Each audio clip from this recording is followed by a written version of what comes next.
کرتا ہوں اللہ کے نام سے جو بڑا مہربان نہایت رحم والا ہے۔ حضرت علی رضی اللہ تعالیٰ عنہ نے فرمایا کہ میں ایسا آدمی تھا جس کو سیلان مزی کی شکایت تھی، مگر رسول اللہ صلی اللہ علیہ وسلم سے دریافت کرتے ہوئے مجھے شرم آئی تو میں نے ابن الاسود کو حکم دیا۔ انہوں نے آپ صلی اللہ علیہ وسلم سے پوچھا، آپ نے فرمایا کہ اس میں وضو کرنا فرض ہے۔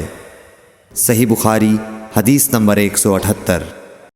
زید بن خالد نے حضرت عثمان بن عفان رضی اللہ تعالیٰ عنہ سے پوچھا کہ اگر کوئی شخص صحبت کرے اور منی نہ نکلے، فرمایا کہ وضو کرے جس طرح نماز کے لیے وضو کرتا ہے اور اپنے وضو کو دھو لے۔ حضرت عثمان رضی اللہ تعالیٰ عنہ کہتے ہیں کہ یہ میں نے رسول اللہ صلی اللہ علیہ وسلم سے سنا ہے۔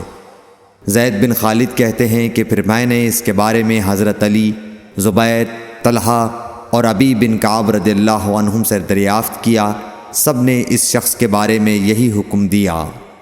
صحیح بخاری حدیث نمبر 179۔ رسول اللہ صلی اللہ علیہ وسلم نے ایک انصاری کو بلایا۔ وہ آئے تو ان کے سر سے پانی ٹپک رہا تھا۔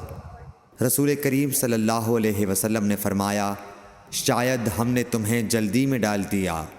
انہوں نے کہا، جی ہاں۔